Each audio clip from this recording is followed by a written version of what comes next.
Muito bem, meus caros, muito bom dia. Espero que vocês aí tenham dormido bem, né? Tenham descansado e estejam preparados aí para mais um dia de grande atividade. Bom, vocês sabem que o mundo literário, né? O mundo literário tá repleto aí de histórias curiosas, né? E algumas não só curiosas, mas algumas vezes elas são até dramáticas, né? Como, por exemplo, as que eu citei rapidamente aqui ontem, né? Quer dizer, primeiro aquela incompreensão geral, né? Inclusive entre amigos, que o Hopkins sofreu, né? Por causa do seu modo de escrever, né? E também acho que eu citei ontem aqui, en passant, aí, a questão do Kafka, né? Que pediu aí para ter os seus escritos queimados depois que ele morresse. Bom, mas acontece que as histórias podem ser ainda mais dramáticas, né? Então vejam, por exemplo, um dos principais romances da literatura universal, que é O Leopardo, do Tomasi de Lampedusa, né? Esse escritor siciliano absolutamente genial, né? Que deixou só esse romance. Bom, o Leopardo foi recusado 2 vezes por 2 editoras italianas antes de ser publicado. É claro que isso acontece todos os dias, né? Quem é que já não teve o seu escrito aí recusado, não é verdade? Quem já mandou originais para editoras, né? E mereceu pelo menos a atenção daquelas cartinhas de resposta burocráticas, né? Sabe do que eu estou falando, né? Quer dizer, aquelas cartinhas assim que já são prontas, né? E, bom, você sabe que raramente o texto é real, é de fato lido, né? A pessoa responsável lá passa os olhos por algumas linhas e toma a decisão, né?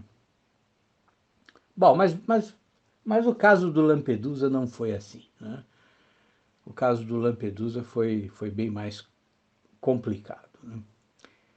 Assim, em maio de 1956, o Lampedusa enviou o original do romance para a editora Mondadori, de Milão, né? Pois 7 meses depois,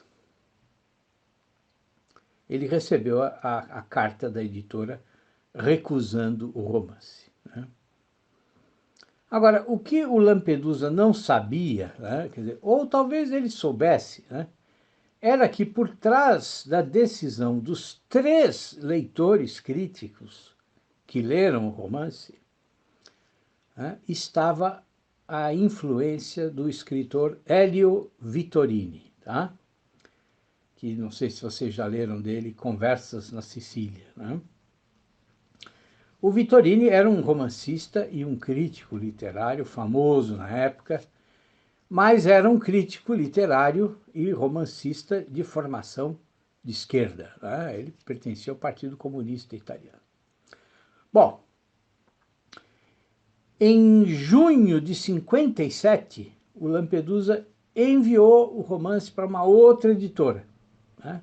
Que é a Einaudi. Bom, e o romance caiu de novo nas mãos do Vittorini, tá? Porque o Vittorini também trabalhava para essa editora e trabalhava agora como diretor editorial, né? E claro que o romance foi mais uma vez recusado. Só que dessa vez o próprio Vittorini escreveu uma carta para o Lampedusa, né, justificando a recusa. E segundo o que o Vittorini escreve, né, quer dizer, em primeiro lugar, quer dizer, aquela desculpa universal, né? O romance não condizia com a linha editorial da casa, né? Quer dizer, essa é a desculpa mais assim vaga e mais comum que se costuma enviar para um escritor, né? Mas, na verdade, o que aconteceu é que ele recusou o livro por motivos ideológicos, né? Quer dizer, ele, em primeiro lugar, ele considerou o romance do Lampedusa antiquado na forma, né? Quer dizer, segundo ele, não era um romance moderno, não era um romance de vanguarda, né? E o romance lembrava, assim, os romances do século XIX, né? E isso, pro Vittorini, era inaceitável, quer dizer, e ele também achou que o romance era resignado no seu conteúdo, né? Por quê? Porque dava a entender que a Sicília estaria aí condenada, né, a permanecer na estagnação. Quer dizer, então quando você lê a carta do Vittorini, você percebe que o que está ali no substrato, quer dizer, é uma ideologia de esquerda que quer sempre uma literatura que seja revolucionária, né? Que combata e elimine as diferenças sociais, o sofrimento do povo, né? E que também seja revolucionária na forma, quer dizer, que obedeça aquilo que as vanguardas literárias defendem. E o romance do Lampedusa não é nenhuma coisa nem outra, né? Quer dizer, o romance é a história da decadência de uma família da antiga nobreza siciliana. E, enfim,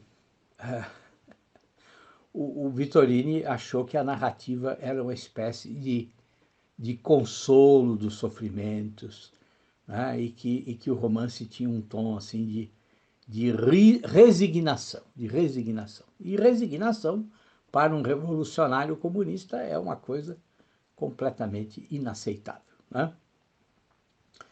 Agora, a carta do Vittorini é uma carta dúbia, né? Tem uns trechos até que ele quase elogia o romance, né? Mas o critério ideológico acabou prevalecendo, né? Agora, qual é o drama disso? Quer dizer, o drama disso, primeiro, é isso, quer dizer, é o fato de você recusar uma obra literária não pelo valor intrínseco dela, né? Mas por questões ideológicas suas, né? Quer dizer, o avaliador não avalia a obra do ponto de vista literário, mas avalia a obra de acordo com a sua ideologia, né? E o segundo aspecto do drama é que o Lampedusa estava com câncer de pulmão, né? E ele morreu assim poucas semanas depois de ler a resposta do Vittorini, né? Bom, mas né, o Lampedusa, tinha mandado o romance para uma terceira pessoa, tá? Ele tinha enviado o romance aí para uma agente literária da época, que era a Elena Croce, que era, inclusive, a Helena era filha do filósofo Benedetto Croce. Bom, mas acontece que a Helena passou também aí meses sem prestar atenção na carta, né? E aí, um belo dia lá, ela lembrou e decidiu mandar o manuscrito para um outro escritor italiano importantíssimo, que era o Giorgio Bassani, né? E o Giorgio Bassani, não sei se vocês já leram, mas tem um romance lindo, né? O Jardim dos Fins e Contini, né? E tem outros livros, né? O Bassani é um escritor muito, muito bom.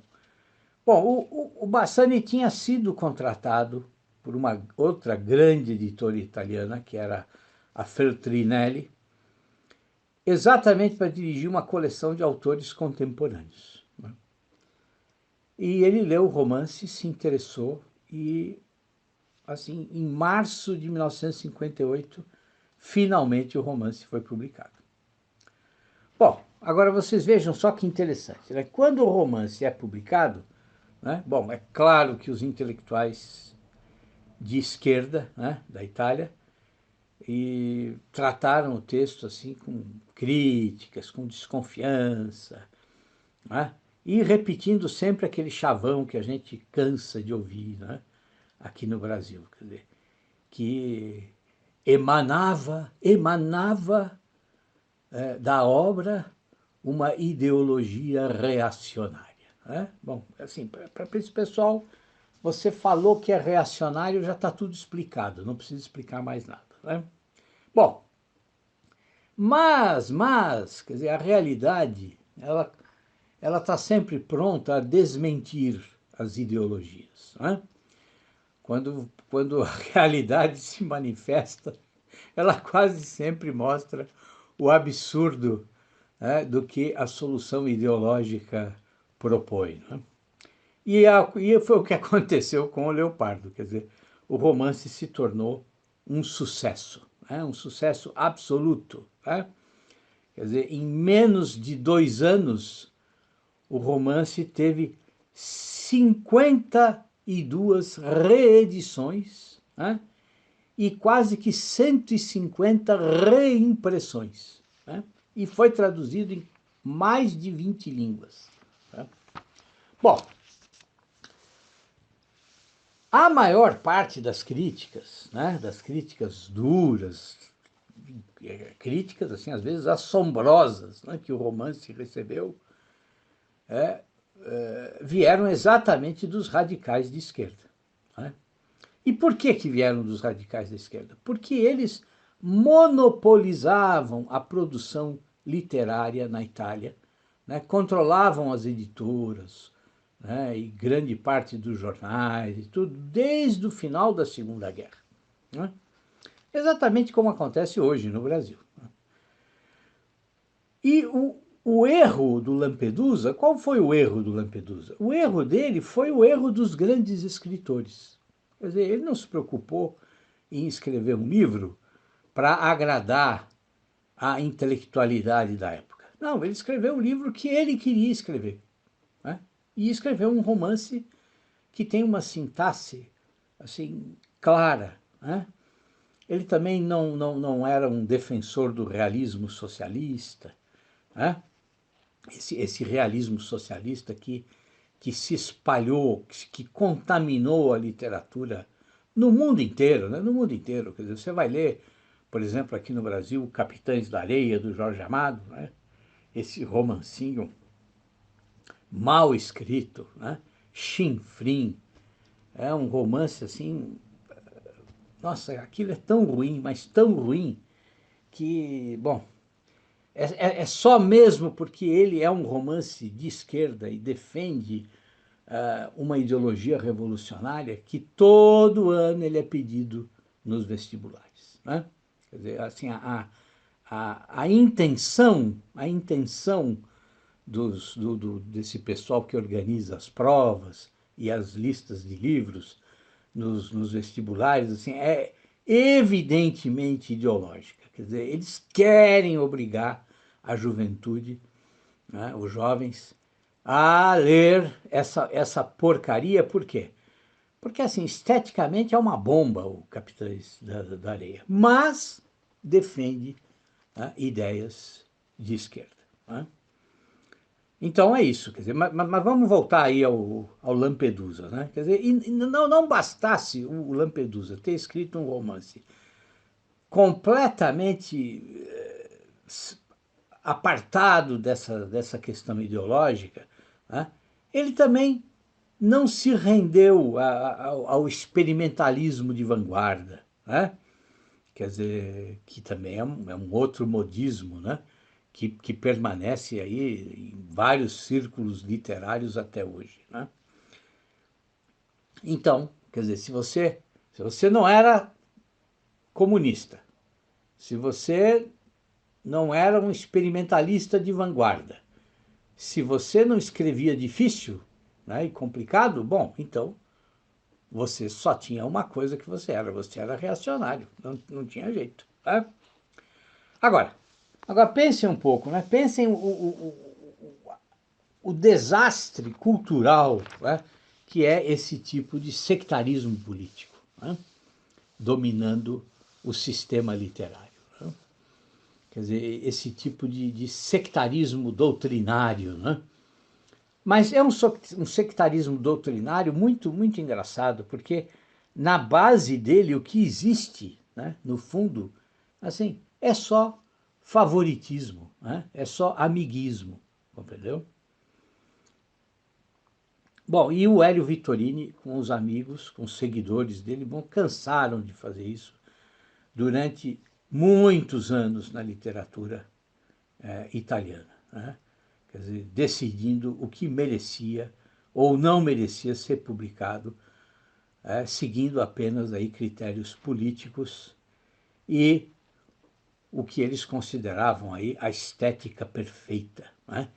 Que era uma estética que defendia aí ideias socialistas, né? Agora, vejam só como esses critérios são falsos, né? São hipócritas, né? Quer dizer, quando o Ítalo Calvino, que é um grande escritor italiano, eu gosto de muitos textos dele, né? O Ítalo Calvino participava do grupo do Vittorini. Mas, quando o Ítalo se cansa de todo aquele controle ideológico, né, e publica aí o Visconde Partido ao Meio, né, que é um romance completamente... Aquilo até literalmente poderia considerar até como literatura fantástica, né? Bom, o que o Vittorini faz? O Vittorini, para defender o amigo, né, então ele acaba inventando um novo conceito estético. E ele, então, o Vittorini começa a dizer que, na verdade, o Calvino tinha criado um novo tipo de realismo, né, que era assim, o realismo de caráter fabulador, né? Ou seja, quer dizer, para os amigos, tudo, né? Sempre, tudo. Bom, mas agora vejam só, né? Quer dizer, vejam só o que é o comportamento de um grande editor e de um grande escritor, né? O Giorgio Bassani, né, que, que tinha aí se disposto a publicar o Lampedusa, o Bassani fez um outro grande favor para a cultura italiana, né? Quer dizer, ele teve a coragem de publicar o romance Doutor Zhivago, né, do Pasternak, que é um romance que vocês sabem que contribuiu aí para lançar luzes, né, sobre as consequências da Revolução Bolchevique, né? Quer dizer, mostrando então como a Rússia soviética tinha tornado impossível, né, para as pessoas até mesmo o desejo, o sonho de ter uma vida normal, né? Quer dizer, até mesmo para esse desejo que é o mais, que é a mais simples das esperanças, né? Até isso a Rússia comunista não permitia, né? Que é exatamente o que o romance Doutor Zhivago mostra. Então, quer dizer, nós temos aí o comportamento de dois editores completamente diferentes, né? O Bassani e o Vittorini, né? Bom, agora, outro dia eu falo para vocês das qualidades e dos méritos do romance O Leopardo, do Lampedusa, tá? Porque é um livro absolutamente genial, e já recebeu várias traduções aqui no Brasil, e essa última, publicada pela Companhia das Letras há alguns anos, está realmente muito boa, tá bom? E é um romance, né, o Leopardo, que, bom, todo mundo deveria ler, né? Então, se você ainda não leu, não perca tempo, tá? O Leopardo é um romance genial. Então é isso, meus caros. Um abração para vocês e até amanhã.